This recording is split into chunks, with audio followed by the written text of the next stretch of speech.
Hello সবাইকে, good morning. কেমন আছো সবাই? আশা করছি সবাই অনেক ভালো আছো, সুস্থ আছো। আর আমরা কিন্তু বেশ ভালো আছি। এই তো নতুন একটা দিন, নতুন একটা ভ্লগ নিয়ে আবার তোমাদের সবার সামনে হাজির হলাম। তবে আজকের দিনটা ছিল ভীষণ ব্যস্ত। কালকের ভ্লগে তোমরা অলরেডি জেনে গেছো যে আমি বলেছিলাম মেয়ের প্রোগ্রাম রয়েছে।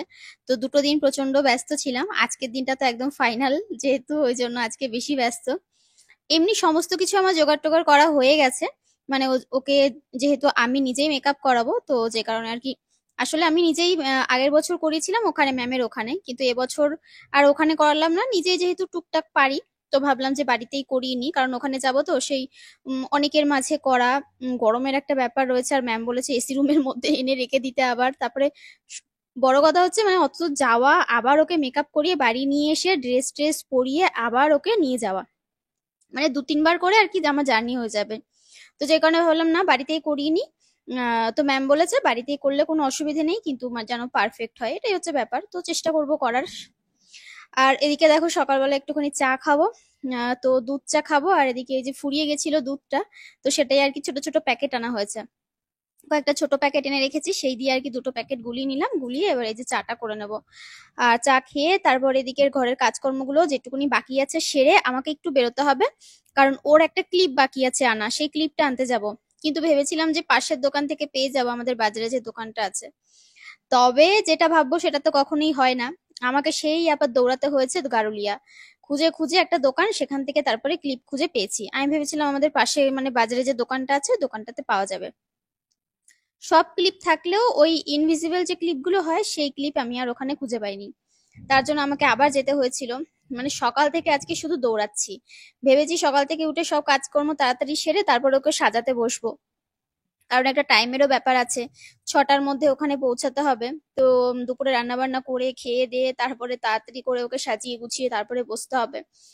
আর এই তো চা করে নিলাম। চায়ের মধ্যে একটুখানি গুড় দিয়ে দিলাম। আর এই গুড়টা এবার অন্য এসছে। প্রত্যেকবার অন্য একটা অর্ডার করি, তবে এবার একটা অন্য দিয়েছিলাম। দেখলাম যে ওইটাই ভালো, মানে আগে যেটা করতাম সেটাই ভালো এটার থেকে। এটা একটু কেমন যেন দলা দলা পাকানো। হ্যাঁ, তবে ঝুরঝুরে হয়ে যাচ্ছে, এমন নয় যে ঝুরঝুরে হচ্ছে না। একটু হাত দিয়ে চাপ টাপ দিলে ঝুরঝুরে হয়ে যাচ্ছে। তো দেখো চা খাওয়া দেখালাম না, কারণ ব্যস্ততার মধ্যে আর চা খাওয়া দেখাতে পারিনি। তাড়াতাড়ি করে চাটা কোনো রকমে আর কি গরম গরম অবস্থায় ঢেলেছি গলায়। আর এদিকে এবার বাসন মাজতে বসে গেছি, বাসনটা মেজে নেব। আর নিচের ঘরদোরগুলোও কিন্তু ঝাঁট পোছা দিয়ে এসেছি। আর মা রান্না করবে তো, ওই কারণে আর কি অসুবিধে নেই। খেয়ে উজ্জ্বলা যেটুকুনি কাজ সকালে করে তারপর একটু চাটা খেয়ে নিলাম। চা খেয়ে ঘরের কাজকর্ম সেরে নিলাম। নিচের ঘরদোরগুলো মুছে আসলাম, ওপরের ঘরদোরগুলো মুছলাম। আর এবার হচ্ছে তোমার আর বাদবাকি যে কাজকর্মগুলো সেগুলো গুছিয়ে নিয়ে তারপরে স্নান পুজো, তারপরে মেয়েকে রেডি করিয়ে খাইয়ে দাইয়ে একেবারে গুছিয়ে গেছি নিয়ে যাব। তো আমি এদিকে এইটা করে আমি চলে যাব বাজারের দিকে, কারণ বাজারের দিকে ওই যে বললাম যে ক্লিপটা আনতে যাব। ক্লিপটা নেই, তো ক্লিপটা ওই জন্য আনতে যাব। তো ওই জন্য তাড়াতাড়ি করে করছি, যে দোকানও বন্ধ হয়ে যাবে। এসে স্নান করে তারপরে পুজো দেবো, কারণ এখন যদি স্নান করে পুজো দিয়ে যেতে চাই তাহলে আরো লেট হয়ে যাবে। তারপরে জামা কাপড় মেলা টেলা রয়েছে, আরো টুকটাক কাজ তো কত থাকে, সব তো আর অন ক্যামেরা দেখানো সম্ভব নয়, সেই কাজগুলো করতে হচ্ছে।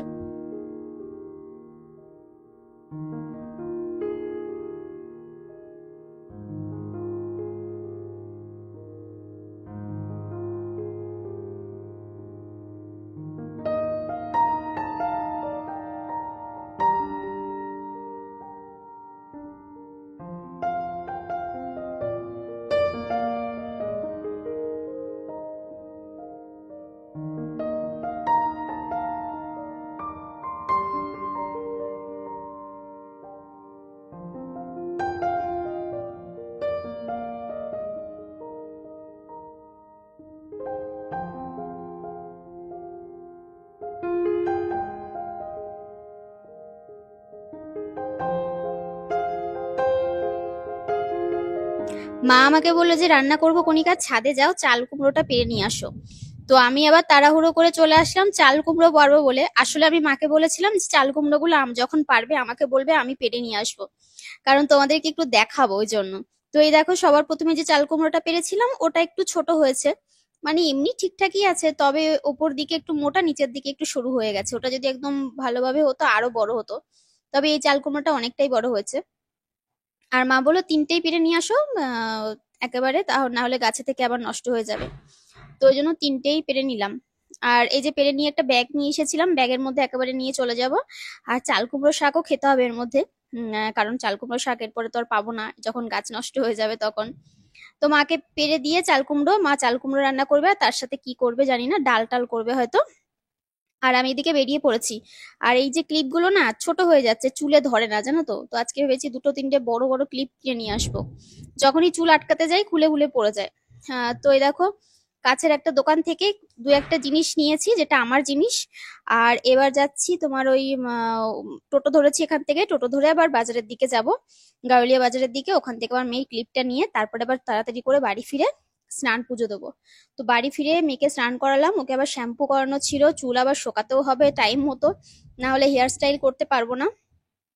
তো চুল টুল ওকে শ্যাম্পু ট্যাম্পু করিয়ে দিয়ে তারপরে আমি এদিকে নিজেও স্নান সেরে ওকে বললাম চুলটা ছাড়িয়ে মানে ছেড়ে রাখ, যাতে তাড়াতাড়ি শুকিয়ে যায়। আর তারপরে এদিকে দেখো তোমার গপুকে মানে পুজো দিয়ে দিয়েছি।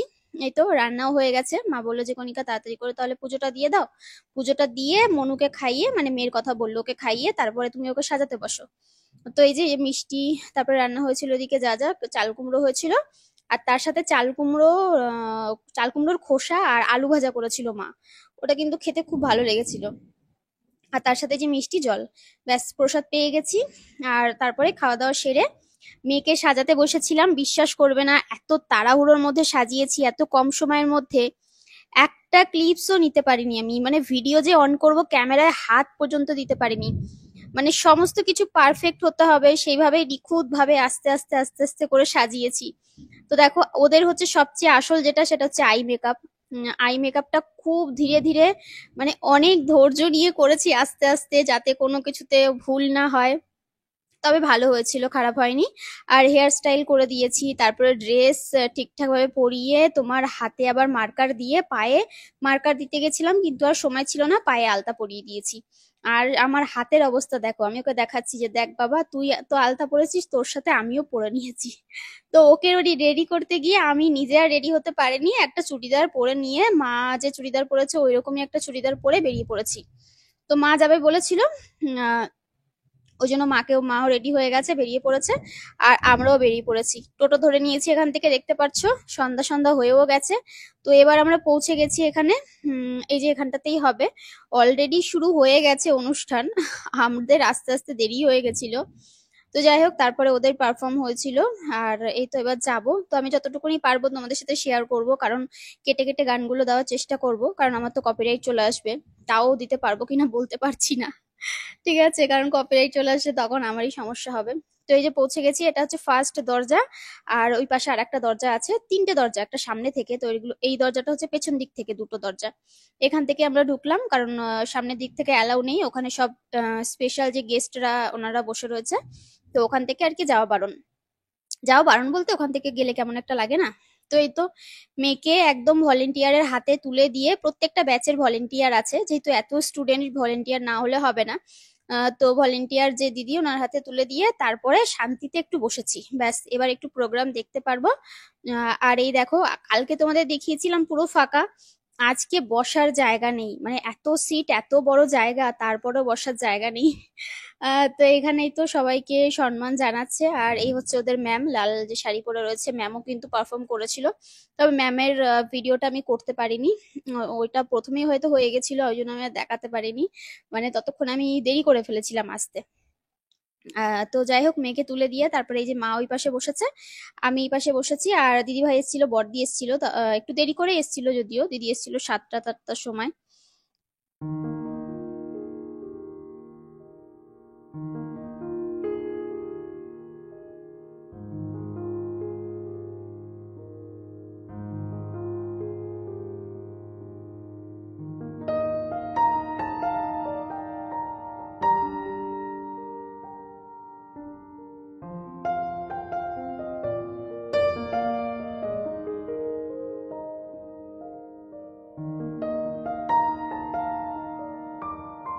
আর এই দেখো, এই যে মেয়ে স্টেজে উঠে গেছে, আর এখানে ওদের দুটো ব্যাচ একসাথে ছিল, এই নাচটা আর কি।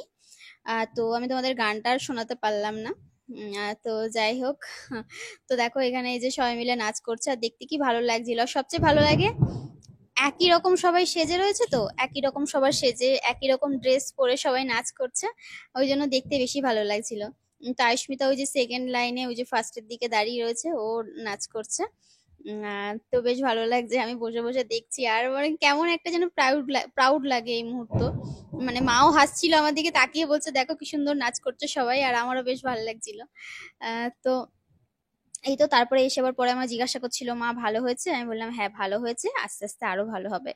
এখন যেহেতু সবে সবে শিখছে, সবে বলতে হ্যাঁ ভর্তি হয়েছে 3.5 বছর, তবে ওদের ভারতনাট্যম তো একটু কঠিন। ওদের একদম মানে পুরো নাচ সমস্ত কিছু শিখতে অনেকটা সময় লেগে যায়। আর এগুলো তো শেখার কোনো শেষ নেই, তাই না? মানে সারাটা জীবনই চাইলে শিখতে পারে এই নাচ। তো এটা হচ্ছে পরের ব্যাচের আর একটা নাচ, ওদের সিনিয়র, হ্যাঁ সিনিয়র দিদিদের নাচ এটা।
এই তো সবার নাচ এখানে কমপ্লিট হয়ে গেছে। আর এবার হবে ওদের গ্রুপ ফটো। তবে স্টুডেন্ট এতই ছিল যে স্টেজ পুরো ভর্তি হয়ে গেছিল, ধরছিল না। আর এই তো সবে সবে আর কি, সবে দুটো ব্যাচ এখানে, দুটো না তিনটে ব্যাচ এখানে বসেছে। আর ছোট ছোট পুচকুগুলো এখনো বাকি রয়েছে, আমার মেয়েরা এখনো ওদের যে গ্রুপটা ওটা বাকি রয়েছে। তো ওদের এখন আনা বাকি রয়েছে, তো ম্যাম এখানে সবাইকে দাঁড় করাচ্ছিল, যে ভলেন্টিয়ার যারা ছিলেন আর কি তারাও সব দাঁড় করাচ্ছিল। আর এই যে গ্রুপ ফটো যেহেতু তোলা হবে, প্রোগ্রামও শেষ হয়ে গেছে, তাই সবাই যার যার প্যারেন্টসরা এসে সব ফটো তোলায় ব্যস্ত। আমিও তুলছিলাম, ওর দেখতে বেশ ভালো লাগছিল। আর এই দেখো একদম যারা ছোট ছোট খুদের সদস্য, তাদেরকে এই যে সামনে এখানে বসিয়ে দেওয়া হচ্ছে, আর তার থেকে যারা একটু বড় তাদেরকে এইভাবে বসানো হয়েছে, আর যারা অনেক বড় তাদেরকে দাঁড় করানো হয়েছে। তবে এখন আরো বাকি রয়েছে, এখনো আরো দুটো ব্যাচ বাকি রয়েছে, আমার মেয়েদের ব্যাচ যেটা, ওরাও বাকি রয়েছে এখনো। তো ম্যাম প্রথমে ওদের সাথে তুলে নিল, তুলে নিয়ে তারপরে আবার ওদের সবাইকে একসাথে অ্যাড করলো, করে তারপরে আবার তুললো। তো এই দেখো, এখনো কিন্তু, হ্যাঁ এই যে এবার বোধহয় সবাই চলে এসেছে। তো এখানে আমি নিজে খুঁজে পাচ্ছিলাম না আমার মেয়ে কোথায় রয়েছে, তারপরে খুঁজে খুঁজে পেলাম। তোমরা দেখে বলো তো কোথায় দাঁড়িয়ে রয়েছে। ও ভাবলাম সামনের দিকে তাকালে ফটো তুলবো, ও এদিক ওদিক গল্প করতে করতে ব্যস্ত, মাথা ঘুরিয়ে রয়েছে। সবাই দেখো সামনের দিকে, ও মাথা এদিক ওদিক ঘুরিয়ে রয়েছে, পেছন দিকে ঘুরিয়ে রয়েছে। তারপরে ম্যাম যখন বললো সামনের দিকে মাথা ঘোরাও, সবাই প্রণাম করো, তারপরে সবাই করলো। তো তোমাদের কেমন লাগলো অবশ্যই কমেন্ট করে জানিও। আর সব থেকে সত্যি কথা বলতে প্রচন্ড ধৈর্যের দরকার, মানে এতগুলো স্টুডেন্টকে সামলানো সত্যি প্রচন্ড ধৈর্যের দরকার। তো আমরা এখান থেকে বেরিয়ে গেছি, হয়ে গেছে। আর এই তো মেয়ে এবার বাড়ি গিয়ে আমার আবার চাপ, ওর মেকআপ তোলো রে, বাচ্চা মানুষ বুঝতেই পারছো, মেকআপ তোলো, তারপরে হেয়ার চুল খুলে দাও, তারপরে হচ্ছে ড্রেস, তারপরে এদিকে আলতা টালতা সমস্ত কিছু, মানে সমস্ত আবার জোগাড় করে এক জায়গায় গুছিয়ে রাখা জিনিসগুলো। আর আমার তো প্রচন্ড অসুবিধা হচ্ছিল, তাও আমারও শরীর খারাপ লাগছিল। তো তারপরে ওর তো আসলে ও নেচেছে এতক্ষণ ধরে, বলছে মা আমারও কষ্ট হয়ে গেছে। তারপরে যাওয়ার সময় যে মেলার মধ্যে দিয়ে আমরা বাদাম নিলাম, বর বলছিল বাদাম খাবে, কিন্তু বাদাম এখান থেকে আমরা সব সময় নিই, কিন্তু এবার না বাদামটা নিতে গিয়ে ঠকিয়ে দিয়েছে, মানে ভালো বাদামের সাথে পচা বাদাম দিয়ে দিয়েছে প্রচুর পরিমাণে। 250 করে দু জায়গায় নিয়েছি দুবারির জন্য। যেটা ভালো বাদাম সেটা গরম, মা বলেছে গরম দাও। যেটা ভালো বাদাম সেটা ভাঙছি, গরম বেরোচ্ছে সেটা ভালো। আর যেটা ঠান্ডা বাদাম সেটা পচা, মানে মিশিয়ে দিয়েছে, বোঝাই যাচ্ছে। তো আর কি করা যাবে, এই তো বাদাম নিয়ে নিলাম। চলো এখন বাড়ি যাব, বাড়ি গিয়ে আবার দেখি কি রান্না বান্না করি, সিদ্ধ ভাত রান্না করে খেয়ে নেবো, কারণ দুপুরে যা রান্না করেছিলাম, হ্যাঁ তরকারি যদিও আছে, তার সাথে আলু সিদ্ধ ভাত বা কিছু একটা সিদ্ধ দিয়ে দেবো, হয়ে যাবে। তো আজকের মতো এখানে ব্লগটা এন্ড করলাম, সবাই ভালো থেকো, টাটা।